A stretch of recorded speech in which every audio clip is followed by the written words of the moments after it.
Join me in congratulating and welcoming him. Thank you. Thanks, guys. My dissertation research was on undergraduate students' conceptions of natural and anthropogenic climate change. And I did my research in the form of case studies, hence a case study approach. And I definitely want to thank you guys for supporting me throughout my time here as a PhD student. I'll be here again this semester teaching a large lecture hall class. I specifically thank the iSTEM fellowship because it supported my research and allowed me to do this. And then also ATOC, my department, also supported me as well.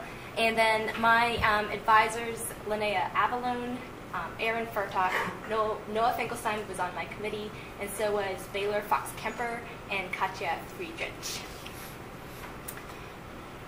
So here in this presentation, it's adaptation of my PhD defense, where I'll talk about my motivation for what I did, the background, our research questions, methods. I have a pretty hefty results section, and then a short discussion section. And I guess if you guys have any questions, feel free to ask me during the presentation, and if something needs to be tabled, I'll table it to the end. So the motivation, well, coming into a PhD program here, I had an interest in teaching what I'm going to be doing, a large lecture hall class for undergraduates. So I had this interest in teaching and learning, and after I defended an air quality research master's thesis, I decided that I would focus here on education. And I noticed that professors in atmospheric science often struggled with the fact that students came into the classroom with what they would consider inaccurate ideas. And then after teaching the students the scientific explanation, the students would continue to have the inaccurate ideas, and some of us have experienced that in our classrooms. And I wanted to focus on climate change because it's a hot topic politically, and people make assumptions about climate change that might not be necessarily accurate. So hence, I did my dissertation on climate change understanding. So first I'll go over some background for climate change, conceptual change theory, which I based my research on, and climate change misconceptions, which is research in climate change understanding that has been done prior to me. So first I wanted to talk about the IPCC definition of climate change. It is a change in the state of climate that can be identified or change in the mean or average in the mean and or variability of its properties, and that persists for an extended period, typically decades or longer. And then I have in bold, it refers to any change in climate over time, whether due to natural variability or as a result of human activity, and the term for human caused is anthropogenic. So a lot of this background in climate change I got from the IPCC in 2007. So IPCC says that average global temperatures have increased 0.74 degrees C in the past 100 years. And we can see that this average is on an increasing trend. And if you take a climate model and you look at, if you try to model the natural forcings to the climate only, you'll see that the observations do not match what the models are showing. But if we look at both natural and anthropogenic climate forcings, we see that there's a trend and they match each other better than just natural only. So what are natural climate forcings? When I talk about forcing, I'm talking about something that forces the climate in either a warmer or cooler direction. These natural climate forcings can include explosive volcanic eruptions, changes to solar variations, natural aerosols, such as sea spray, volcanoes, and biogenic emissions. And then anthropogenic forcings include fossil fuel burning, such as for power, electricity, and fossil fuel burning for transportation, deforestation, agriculture, landfills, fertilizer use, creation of ozone from photochemical reactions, and natural gas distribution, refrigerants, and industrial processes. This is a document, or this is measurements that are made at the top of Mauna Loa in Hawaii, which is at 14,000 foot elevation, and it shows that the carbon dioxide in the atmosphere has been increasing in the past 30 years.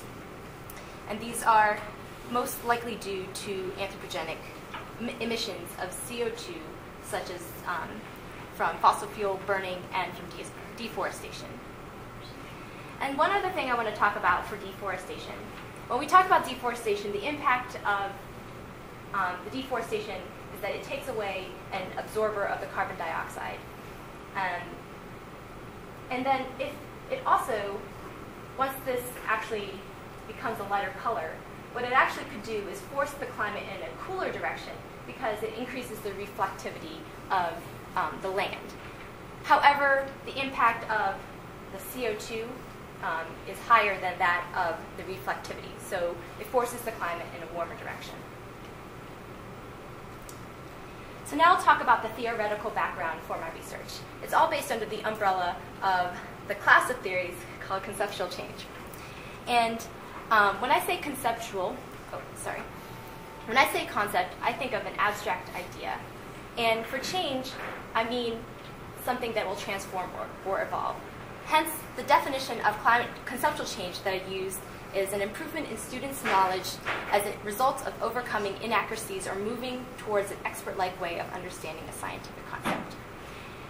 In this theory is the idea of misconceptions, which I define as an inaccurate idea that is strongly held. And actually other theories define it that way too, but that's what we'll talk about for misconceptions. So the theory that I base this research on is the theory by Smith et al. In 1993, where they base it off of constructivism. They say that people construct their knowledge based on what they already know. And so what people will do is piece together their concepts based on pieces of knowledge that they gain from personal life in the classroom.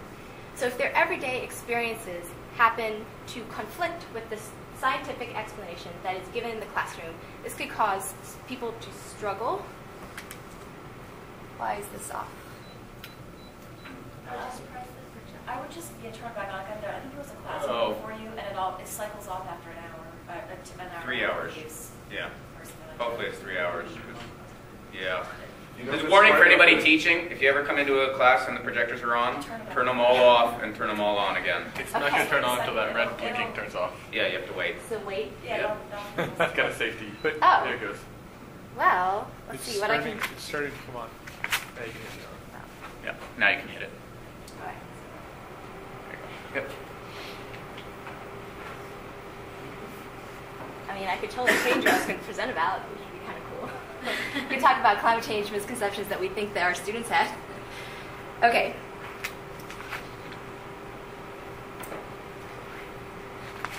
So the last thing I wanted to talk about, so what I was talking about was conceptual change. And the theory was saying, oh, now all of them came on. No, half of them came on? They're warming. Okay. Or it's all the ones that... Everybody turn around. Right, yeah. No, these guys are still warming up. Those guys are already off. So it takes longer to warm up. They're coming up. Okay. Here we go. All right. So So we have students come into the classroom with an idea of the scientific concept based on their personal experiences, but their ideas are not scientific. And when you give them the scientific explanation, it might conflict with their personal observations, and the student will go through a period of struggling. During this period of struggle, they might display a idea that is a hybrid of both, and that is indication that conceptual change is happening. The idea that misconceptions are not necessarily hindrances to the student learning. Actually, they are the base in which the student can build their knowledge off of. And so that is the view of misconceptions. And then there's this other thing that Dissertation has, which is called knowledge in pieces, or phenomenological primitives. And are you guys familiar with those? Kind of. So basically what a P-prim is an idea, an abstract idea that when it stands alone, it is neither correct or incorrect. But what students do is they take this idea and apply it to an explanation, and if they take it and apply it in a way that is not accurate, then they come up with an inaccurate idea. So I'll give you an example. So P-prims are also called resources by David Hanner. Well, very similar. They're very similarly called resources. So an example for a pre-prim would be this idea that closer means stronger. How many of you heard Valerie Otero talk about this? Because I got this idea from her. Well, Dissertation writes specifically. Okay. So the idea that closer means, in personal experience, if a student gets closer to something, such as if they hear a car, and we're not talking about the Doppler effect here, but if the car gets closer, they're going to hear a louder sound. So closer means stronger. Similarly, if a student is around a bonfire, they get closer to the bonfire, they feel more of the radiation. They feel hotter. So if students take this idea that they develop in their regular life, they might apply it to the idea that the reason why summer is warmer is because the Earth is closer to the sun in the summer. But that is not the case. We know that it's because the Earth is tilted, and during the summer we get more direct radiation, as opposed to winter where we get more indirect radiation. So that's an example of how a student can construct an inaccurate idea with a small pre-prim. So the second set of background research that supports my dissertation are prior work that other people have done on climate change misconceptions. So here are a couple examples of the vast body of research that there is. Prior research has identified that there's been many misconceptions with the ozone hole. A lot of students have said that the ozone hole allows more radiation in, and that is why we have global warming. This is an inaccurate idea. They also had inaccurate greenhouse effect models. So for example, with the ozone hole, the first explanation I was describing is here, and this is where a student actually drew this explanation. And then inaccurate greenhouse effect models include students thinking that the reason why the Earth is warmer is because there's a layer of gases at the top of the atmosphere that basically allows IR to be, quote, trapped. Also, they apply it to holes in the ozone layer where ultraviolet rays are allowed into the atmosphere, and then they bounce in between the ozone hole and the Earth.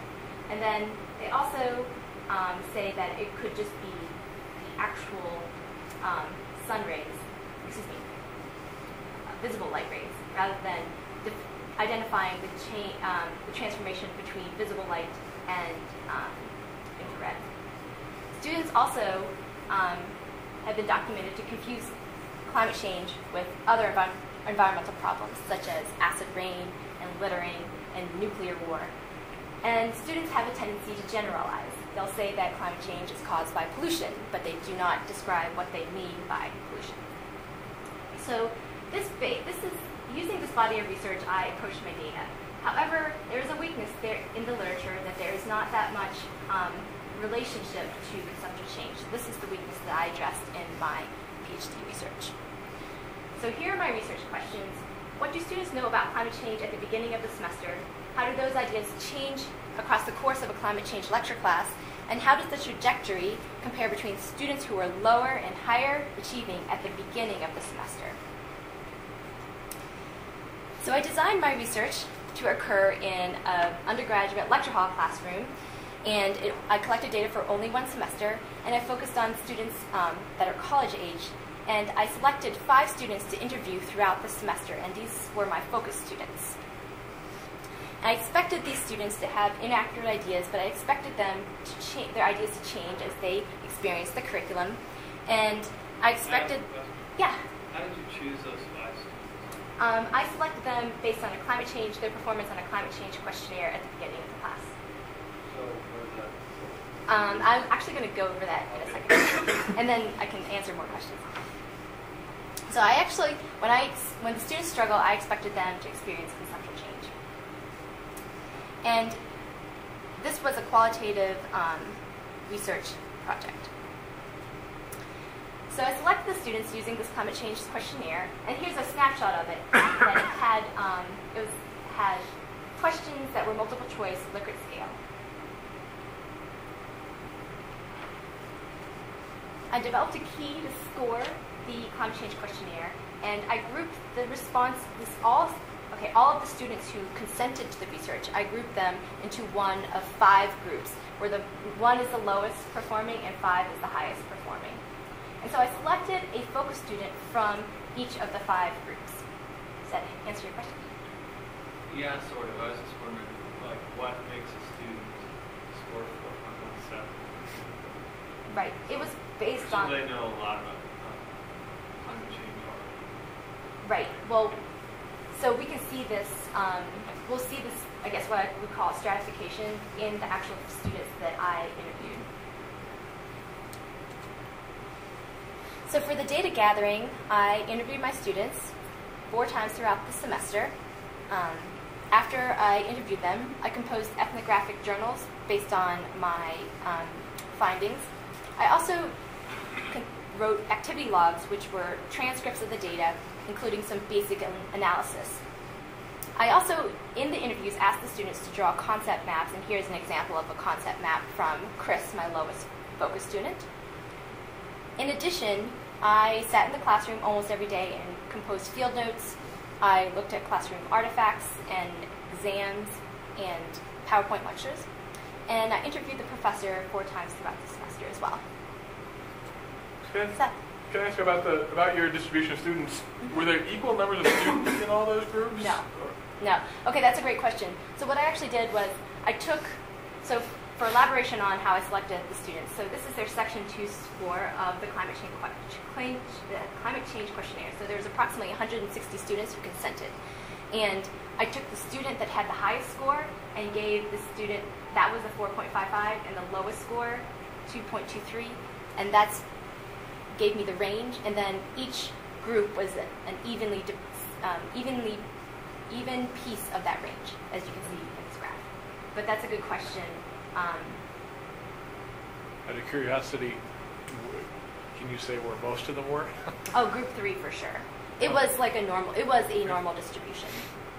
So this group, so actually Lance and Chris, I selected them out of a group of 5 to 8 students.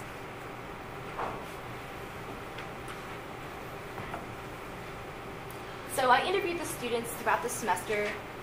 Anything in orange, that is where I interviewed my students. So most of my student interviews I tried to place at times where I thought that the student would experience significant improvement in their understanding from the previous interview. So I tried to interview them around the first exam, around the second exam, and at the end of the class. I analyzed my data using a qualitative analysis, qualitative analysis program called Atlas TI. I coded the data from the interviews and categorized the data. Once I developed the coding scheme, I adjudicated with a second coder, and we had an inter-rater agreement from 76 to 100%. And I composed research memos based on the codes, and the research memos informed the cases that I'll describe to you next. Oh, so in case you're interested, here's an example of that screenshot of the Atlas TI program. We can talk about that if anybody has any questions, because it was pretty helpful to manage my data in this way. This is the data, these are the codes, here's some organization boxes. All right, so now my results. So when I collected the data, I asked questions that were very broad. I would say, tell me what you know about climate change, and students would respond. And what I ended up doing was narrowing down the focus of my research into their ideas of natural and anthropogenic climate change in order to get something good out of the data. So I wanted to go deep rather than do a broad survey.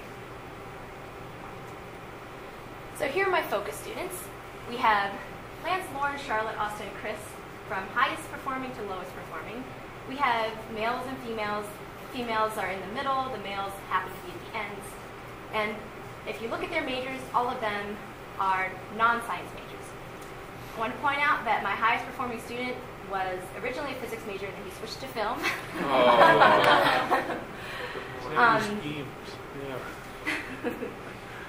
However, this student had said that science was his predominant interest in high school, and then all of the other students say that science wasn't high on their list of learning preferences. But I think this is important when you look at my data. And then we can see why students took ATOC. A lot of them were interested in the world around them, but this student, Chris, said that he took it because it was rumored to be easy. And then when he took the first class, he said, well, it wasn't as easy as I thought it would be.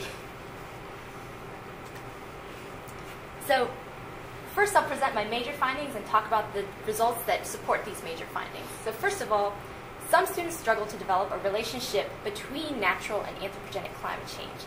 So when they develop the relationship, that helped them understand that climate change can be both natural and anthropogenic.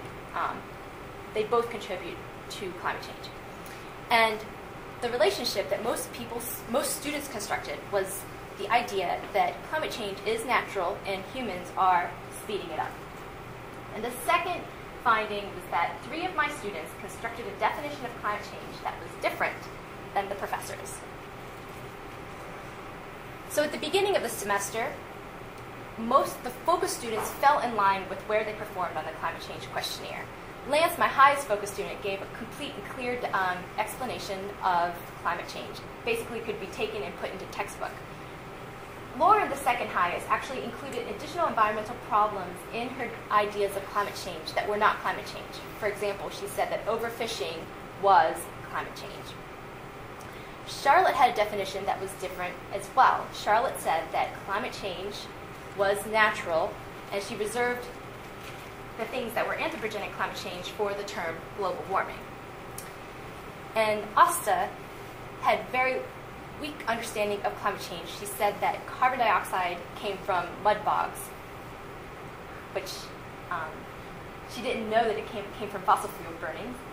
And then she also questioned climate change. She was wondering, how can we care about climate change? Is it just natural?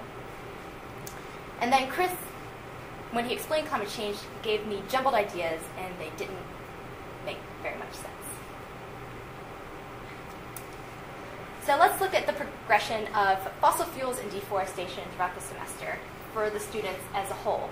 And these were the 2 ideas that students gave for anthropogenic climate change. So these came out of the data. So with fossil fuel burning, during interview 1, no students emphasized fossil fuels. Only 1 student said that climate change was caused by fossil fuels. In interview 2, 4 students said that fossil fuels cause climate change, but they didn't explain why or how.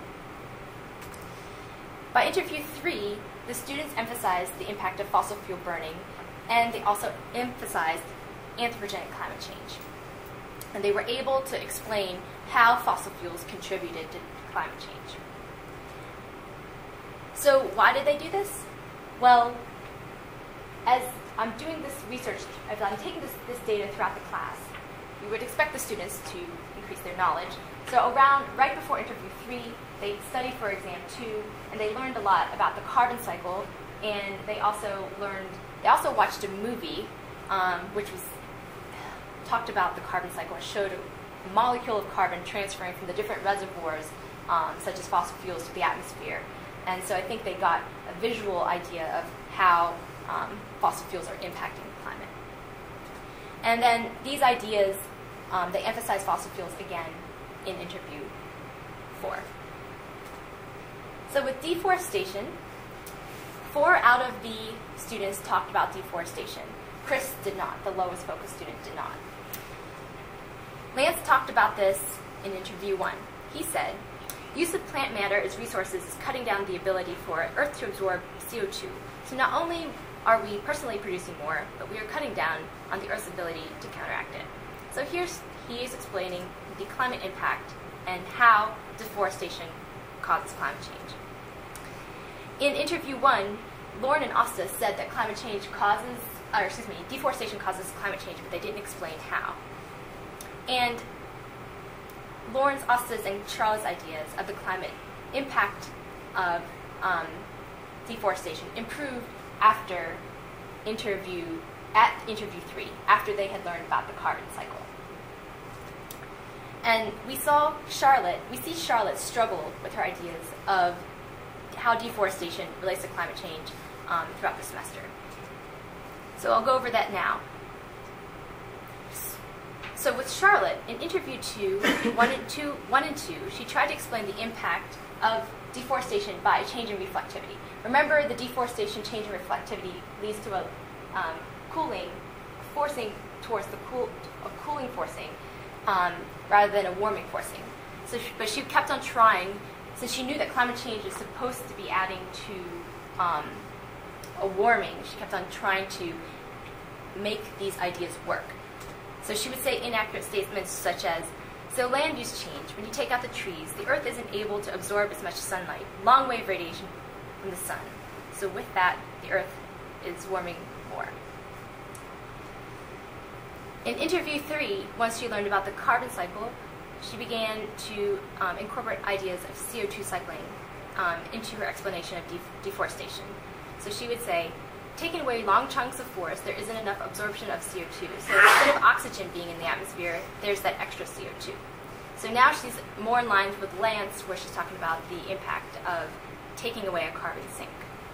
But however, in interview 3, she still incorporated the idea of albedo.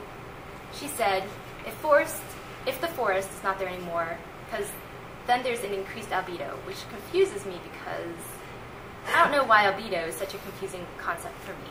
So now she's actually admitting confusion that she was struggling with this concept, where she didn't admit it before. And then in interview 3, she focused on the carbon cycle impact, and she actually removed her explanation of the albedo from her explanation of deforestation. Seth? Yeah, kind of random question. Did she refer to in interview 1 and 2 as reflectivity and then change once she learned what the term albedo was? They learned about albedo, so I have to think about the data to think about that. She used the term albedo. I believe she used the term albedo in interview 1 and 2. Okay. But they did learn about the albedo very early on in the semester because they learned about climate feedbacks. And the ice albedo feedback was emphasized in the first 3 weeks of the semester across 3 days.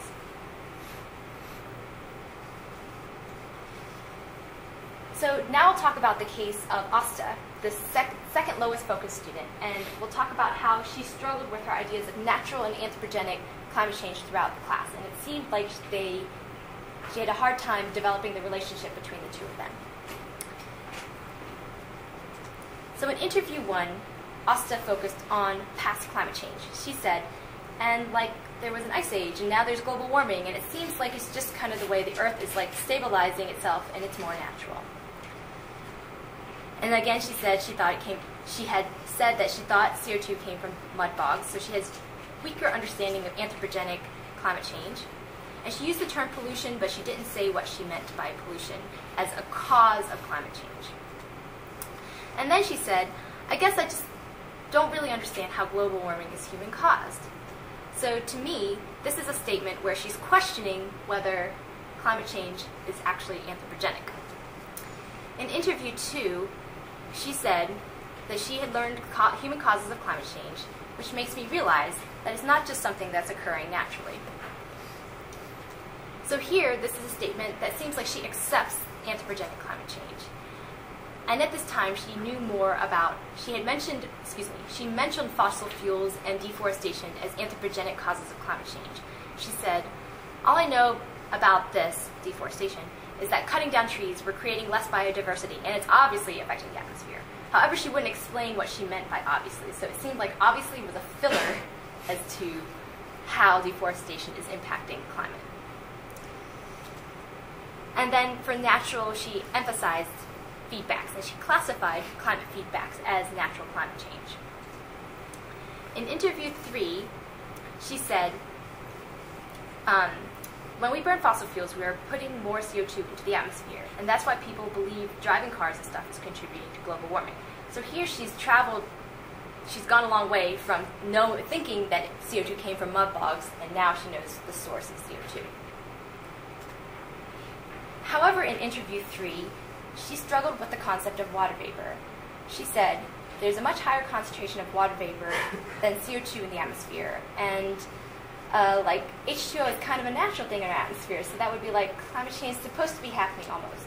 So what she's done here is taken water vapor and classified it as natural, and now she's struggling with how come climate change is a big deal when it's just natural. On the other hand, she made a statement in interview 3 where she said, and basically all these things are showing that global warming is happening and it's not just natural, it's definitely human caused. So this this would lead me to think that she's accepting anthropogenic climate change. However, when she says something like, but I guess I just want to know past climate change more in depth because then maybe you would understand more of why climate is the way it is today and if we should be worried about it getting warmer and if it's just natural, I guess.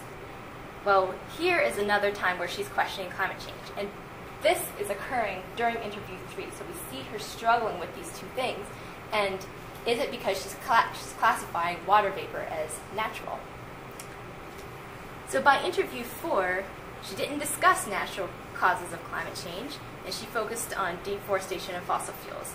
And she said, I definitely understand global warming now and believe this is happening. So this makes me think that she is accepting anthropogenic climate change. And here's her statement of the relationship between natural and anthropogenic climate change. She said, there's an enhanced greenhouse cycle because of things like fossil fuels, is releasing carbon into the atmosphere, which shouldn't be in the atmosphere, which is causing Earth to warm itself more than it should. So here's this relationship between her natural and anthropogenic. So let's shift gears and talk about students' definitions that were different than the professors. And the students who had definitions that were different were Lauren, Chris, and Charlotte. We'll talk about Lauren first because hers was a little different. Earlier, I told you that Lauren had a definition that included things that were not climate change. She included ideas that were environmental problems, but not necessarily climate change problems, throughout the entire semester, such as the trash pile in the Pacific Ocean, impact of agricultural runoff into oceans, food webs, ecosystems' response to dams, eutrophication caused by pig farm runoff, mutations in frogs caused by pollution, overfishing bluefin tuna, ozone depletion, water cycle changes due to deforestation, and biodiversity in ecosystems. So I conclude here that even though her ideas of climate change became more oriented towards fossil fuels and deforestation towards the end of the semester, she still had, in interview 4, she still had some of these ideas where I say she conflated the definition of climate change based on the examples that she gave. Now, earlier I told you that Charles had definitions of climate change where climate change was the natural process of the Earth. For example, cycles of cold, like interglacial and glacial processes. She called global warming the heating of the atmosphere through additional greenhouse gases. So Charlotte's definition, she had formed this in interview 1, but she still had the same definition in interview 4. So her idea didn't change throughout. Well, she made the same statements in interview 1 and interview 4. And Chris had a very similar definition, except for he formed this idea during interview 3. So at interview 3, Chris's ideas of climate change became much more advanced. He learned about that climate change happened in the past, and he began to state that climate change is natural, humans are speeding it up. So he developed that relationship, and at the same time, he seemed to need to parse the two words into two different definitions where he considered climate change just natural and the anthropogenic components of climate change under global warming. And in these concept maps, we see him change from interview 3, where I think he had actually constructed a lot of his ideas during the interview, to concept map 4. It's a very similar concept map, this linear idea, and he changes this idea of past global warming to climate change. So you can see that that's where he got maybe this idea of climate change came from, this idea of past global warming.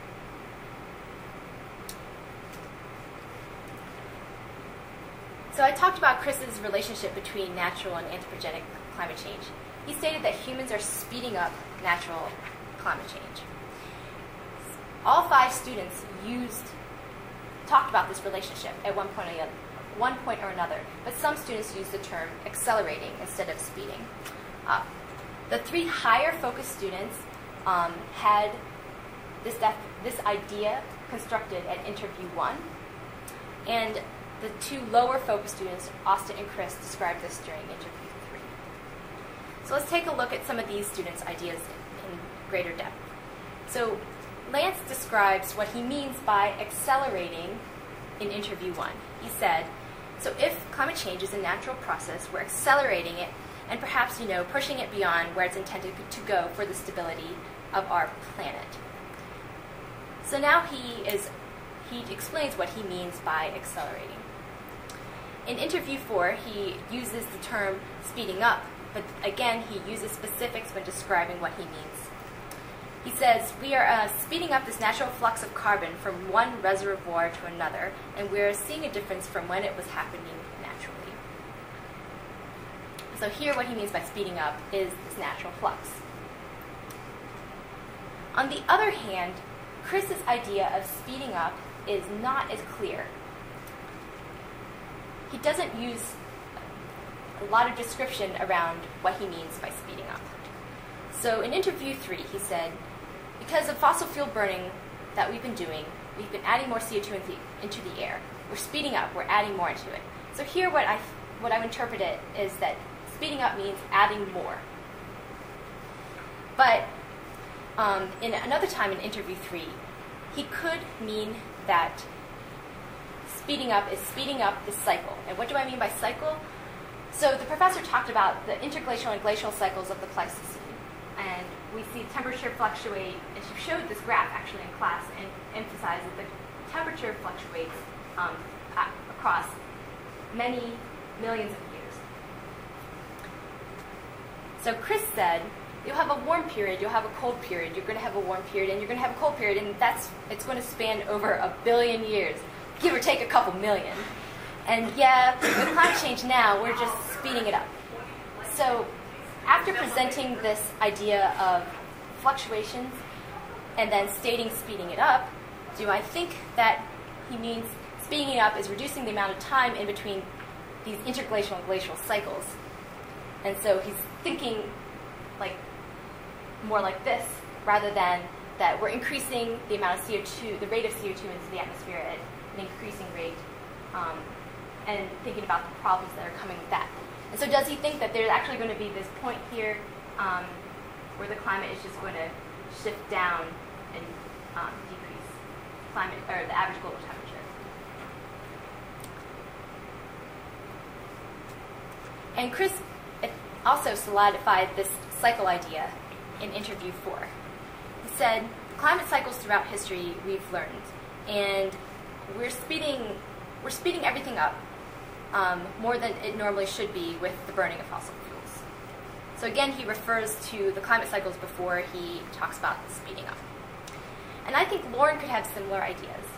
Her statement is, so even if we're in a warming period, we're accelerating a bit more than it would occur without us. So it's kind of hard to figure out what she means by this, but this idea of if we're in a warming period, then we're accelerating it. She could think the same way that we're speeding up the time, we're decreasing the time between this idea that there's interglacial and glacials occurring now. So with Charlotte, she actually questioned climate change at the same time that she had this idea of speeding up. So where I made the claim before that this idea that humans are speeding up natural climate change is the resolution to the student's struggle between natural and anthropogenic climate change, Charlotte's doesn't necessarily fit into that explanation. So in interview 1, she questioned climate change. She said, I understand that all these things work together and climate change is a delicate process, but I don't really feel that I'm given too much information on how it's actually happening right now. And then in interview 2, she wanted to know more about anthropogenic climate change and continued to question anthropogenic climate change in interview 3. But by interview 4, she no longer questioned climate change. She said all scientists agree that the world is warming. Almost all scientists agree. And this idea of her idea of speeding up climate change occurred in interviews 1 through 3. For example, in interview 2, she stated that global warming is a natural process, but we're just speeding it up by adding extra greenhouse gases into the atmosphere. And she didn't talk about speeding up in interview 4. So Charlotte's ideas doesn't necessarily correspond with a resolution that speeding up is actually the idea that her idea doesn't resolve her struggle that climate change is actually happening. So first I want to discuss is speeding up what I called a pre-prim before. And actually, this idea, I didn't realize this, but Noah and Dr. Baylor Fox Kemper during my defense actually brought it to my attention that, this speeding up could be a pre-prim. If students take this idea and apply it to certain situations, but don't really understand that, yes, we're increasing the rate, but we're increasing the temperature, rather than that things are just speeding up. So there is a little bit more to be looked at here, and the data that I have from my research doesn't necessarily answer this question. So, yes? I was a little confused. So is this your supposition that they're just compressing the frequency but going through the same cycles, or is that or did they explicitly say something? They didn't. No, I'm making that assumption based on what they have from the context. They did not say that. So they alluded to this, which is that you would, at least my interpretation of what you said was, it was saying that you have these natural variations and they're happening more and more and more. Right. But they don't talk about the amplitude increasing, or that it doesn't go, or maybe like those carbon, graphs where they're oscillating. Right. Well, I guess that was a different set of, that's something different than the interglacial glacial. I'm just trying to imagine what the student might be thinking. Right. Because I pulled from the data that they actually increased the rate of change. So I know my diagram here might have not been the best, but I was just playing around with PowerPoint. But it seems like we are actually, that's what they implied in their statement.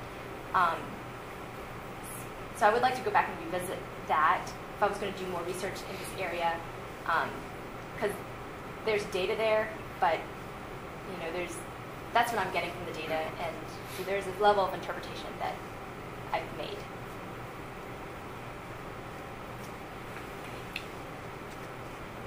And then, so one thing that I did was compare the students' trajectories as far as their change in ideas from interview 1 to interview 4. And if you look at this diagram, it's kind of cryptic, but what I intended to do here, because it was a qualitative research study, was anything with a 0 shows that there wasn't an increase in their ideas of natural and anthropogenic climate change from the prior interview. And anything with a plus shows that there was increase, and that the more pluses you have, there's more increase. The one thing to notice here is that my 3 students who were higher my 2 students that were lower increased more than the students that were higher, mainly because they had more ground to make up. They started out with very weak understanding of climate change. Anna. And how is that affected in how do you see their grades go up, or how do they change? So they had a variety of grades. So as far as their grades, so I looked at their final course grade, which was made up of participation homework and assessments. And so actually Lauren got an A, and Charlotte got an A, Asta got a B, Chris got a C, and Lance got a B. So actually that's interesting to note that the class is not just on natural and anthropogenic climate change. So but when you look at that and compare it to what they actually earned in their class grade wasn't indicative of their knowledge that they provided in the interview. However, there's many things that made up the course grade. So that's flexible. Did you give that survey again? Yes. Okay. Yeah. All students' scores went up. Sorry if I missed it, but did you describe how the class itself was taught? In particular, were there many student-student peer discussions going Right. on that could also have... Right. I review the way the class is taught in the dissertation, but here I didn't because for the sake of time. Okay. The class was, there was an attempt to make the students discuss with each other, but it was really mostly a straight lecture, I would say. Okay. Professor is very similar to what I'm going to be doing soon, the first time professor for this type of topic. And just a new PhD. Jenny. Were there other correlations between the amount of improvement pre to post on the change, questions that you had and their grades in the class? I'm wondering if Lance's example of, knowing a lot coming in and then not performing that well in the class, if that was something that you saw more than once, or were there students who kind of were sort of high performing coming in on some concepts and maybe didn't do a lot of work and therefore didn't score as well? Or I actually didn't make that correlation, mainly because the design of the work was more this qualitative nature. I guess I was just wondering if these were representative of the rest of the class. I mean, I realize that you focused much more on what they individually said and did and learned, but I was curious whether Lauren, Charlotte, and Asta, I think you said they all got A's? No, so Asta got a B. Asta got a B, Lance got a B. So you had these two sort of top-ish and middle performers who got A's in the class, and I just wondered if that was, were there, was it representative? Okay, I can dig that data up. I have it in mind. I have it here. I'll just have to dig it up. I was sort of wondering if you talked to them initially about reasons for their initial beliefs, especially I'm interested in why they would maybe doubt climate change in the first place. Right. And then when you say they removed doubt by the end, I'm wondering, can you parse out, is that because they know they must remove their doubt to get a good grade and answer appropriately, have a teacher answer, and then will they go back to having disbeliefs about scientists and claims and whatnot? Right. Well, when they questioned, so the two students that questioned, are Asta and Charlotte, and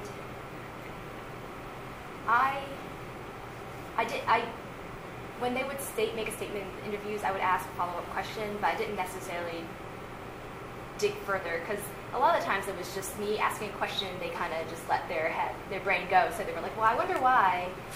And then, I didn't want to interfere too much with their ideas.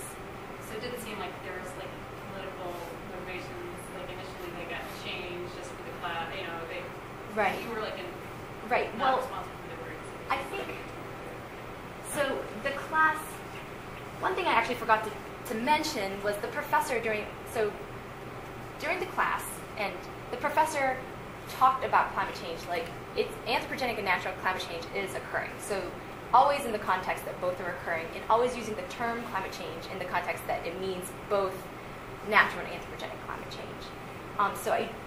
That has an effect on the students. They know where they're supposed to go.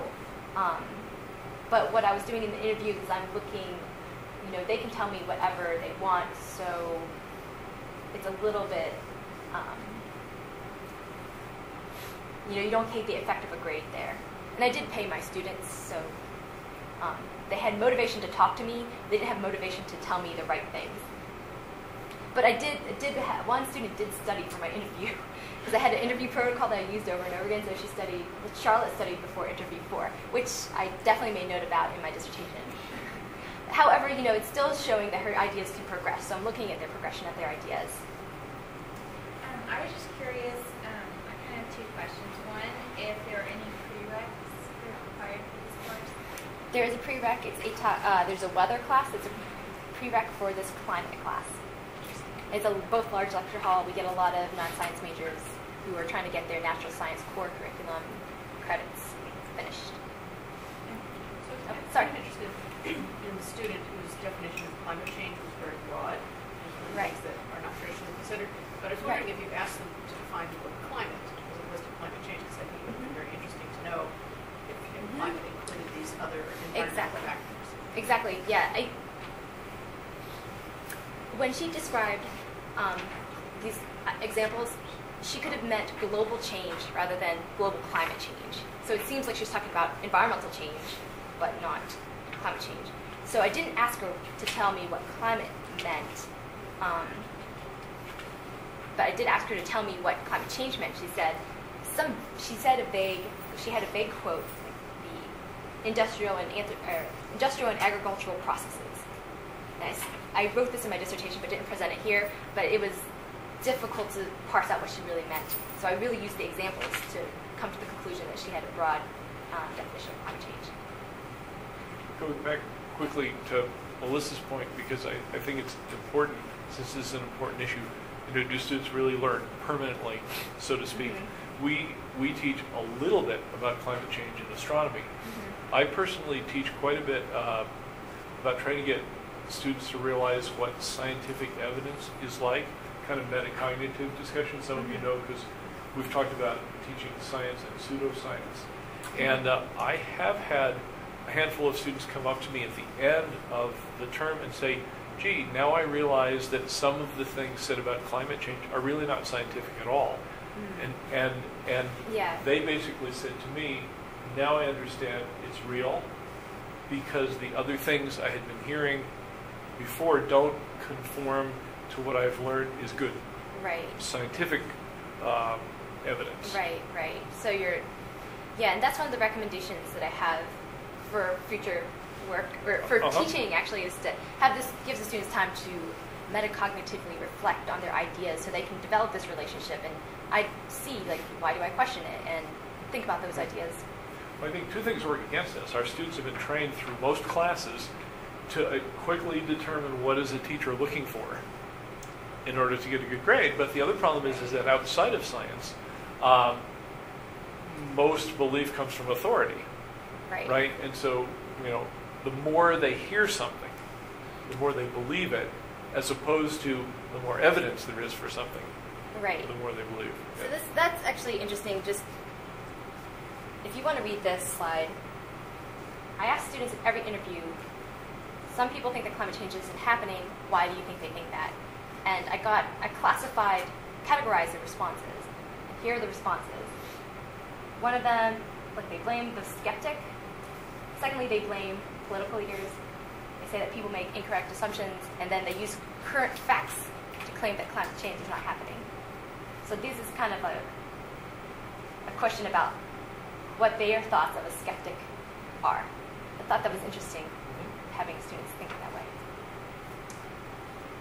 It's sort of related. I just wondered if there's some way to gauge their overall, attitudes towards the nature of science. I feel like the thing that's missing right here is this attitude that, the global climate is so complex that scientists can't really know what they're talking about, right?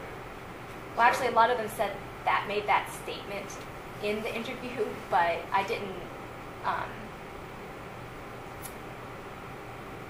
A lot of students did say it's very complex, and so some of the other aspects of the interview, we see them struggling with these ideas and how to put them together, these complex ideas. Right, but I didn't ask them. That there's nobody saying scientists don't know what they're talking about. Right? Why do you think, I see that opinion everywhere, so I can't believe that there are no students who came into this class thinking. Well, these are just 5. Okay, this is just the 5 students. And none of them said that. One student mentioned the controversy of fabricating some information, but didn't detail it. And she wasn't saying that, the scientists are wrong. They were saying that this is the impression that other people get. We're plenty out of time, so thanks, guys. Thank you.